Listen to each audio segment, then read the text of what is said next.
Oui, bonjour les amis. Alors, ce jour d'annonciation, on n'a pas tellement le choix.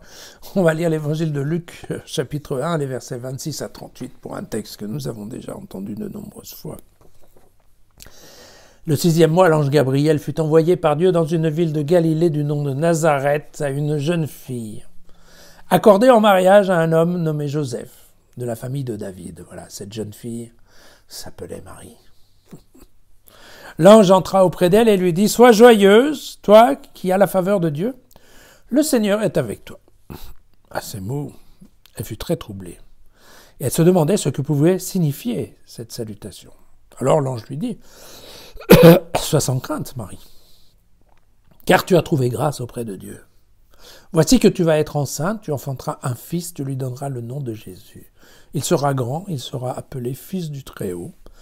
Le Seigneur Dieu lui donnera le trône de David son père, il régnera pour toujours sur la famille de Joseph, et son règne n'aura pas de fin. » Alors Marie dit à l'ange « Mais comment cela pourra-t-il se faire, puisque je n'ai pas de relation conjugale ?» L'ange lui répondit « Mais l'Esprit Saint viendra sur toi, et la puissance du Très-Haut te couvrira de son ombre. C'est pourquoi celui qui va naître sera saint, et qu'il sera appelé Fils de Dieu. D'ailleurs, voici qu'Élisabeth, ta parente, est elle aussi enceinte d'un fils dans sa vieillesse. Elle en est déjà à son 6e mois, elle que l'on appelait la stérile, car rien n'est impossible à Dieu. Alors Marie dit alors, « Je suis la servante du Seigneur, que tout se passe pour moi, comme tu me l'as dit. » Et l'ange la quitta. Alors la question qu'on peut se poser aujourd'hui, c'est pourquoi Luc et Matthieu se sont lancés dans cette histoire d'écrire l'enfance de Jésus. Ce que n'ont pas fait, je vous le rappelle, ni Marc ni Jean. Eh bien tout simplement, s'ils l'ont fait, c'est que leur communauté le demandait. Tout simplement. Il y avait besoin d'écrire une biographie complète de Jésus. Et pour une raison qui est simple,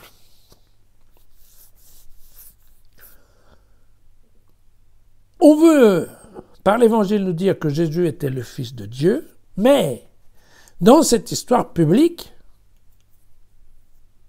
dites-moi, qu'est-ce qui peut bien nous faire penser qu'il est Dieu? D'accord, ok, il y a la résurrection, mais enfin le reste. On nous dit que c'est le Messie, mais il n'y a pas de trône. Il n'y a pas de gloire. Il n'y a pas de paillettes. Il n'y a pas d'armée, il n'y a pas de pouvoir. Il n'y a rien, quoi. Et donc, effectivement, les chrétiens sont un peu démunis à cette époque-là. Parce que, voilà, les autres, ils ont plein de choses, quoi. Hein. Les Grecs, ils ont plein de trucs. Les Juifs, ils ont pas mal de machins non plus. Alors, évidemment, il y a un moment, il va falloir qu'on peigne un peu la façade pour expliquer qu'il y a quand même du divin. Mais du divin, comme on le comprend, dans l'histoire de Jésus. Et donc, si vous voulez... dans la culture grecque, voilà, les dieux font des enfants entre eux. Hein, voilà. Parfois, les dieux font des enfants à des femmes. Et dans ce cas-là, je vous le dis déjà, on ne donne pas de détails, mais l'histoire de la copulation humaine ne s'applique pas. Hein. Donc, très rapidement, on passe effectivement de relations sexuelles à une union mystique qui donne un fruit qui est parfois un homme, parfois un dieu. Et puis, il y a aussi tout ce qui est les histoires égyptiennes qui sont liées à la cosmologie, enfin à tout ce qui est voilà, les planètes, le soleil, toutes les histoires qui ont à voir avec le culte d'Isis, avec le culte du soleil Amon-Ra, comme on disait à l'époque. Et vous savez que déjà à l'époque, on disait bien, voilà, c'était des dieux qui étaient capables de faire naître des enfants au solstice d'hiver, au solstice d'été. Ça nous rappelle quelque chose. Jésus et Jean-Baptiste. Et donc voilà. Et puis, alors, dans cette culture de dieux païens, et qui sont quand même la référence, il y a la culture juive. Et la culture juive, bah, évidemment, c'est Ésaïe au chapitre 7, au verset 14. « Aussi bien le Seigneur vous donnera-t-il même un signe. Voici que la jeune femme est enceinte et enfante un fils, et elle lui donnera le nom d'Emmanuel. » On dit déjà, ce morceau de l'Ancien Testament ne parlait pas forcément de Jésus, parlait d'une autre personne. Mais bon, c'est vrai qu'il y a aussi plusieurs exemples de l'Ancien Testament où on a ces histoires de naissance un peu... Ouais, Isaac, par exemple, on comprend bien que... on a tellement dit qu'Abraham était vieux, et Sarah aussi, que bon...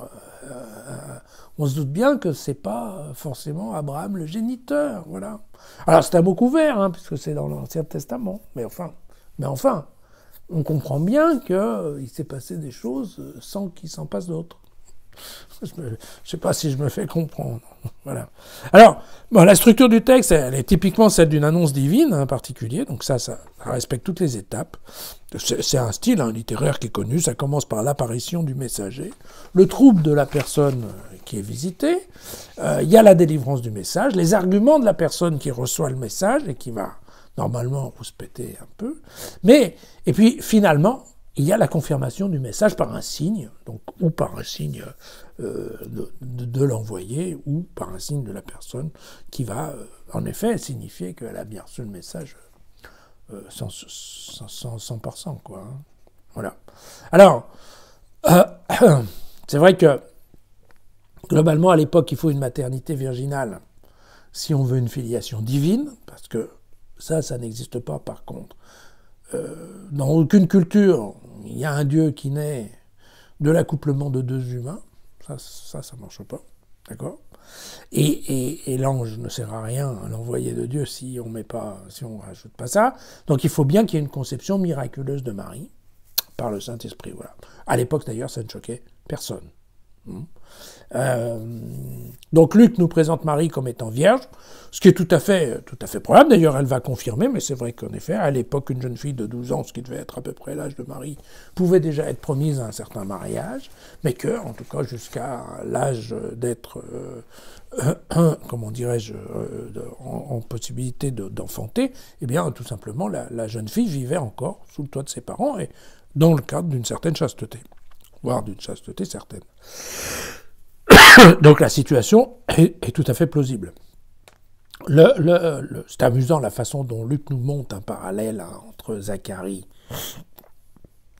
qui va refuser globalement, qui ne va pas croire au message de l'ange Gabriel, qui lui dit que voilà que sa femme va enfanter, et il dit tu rigoles.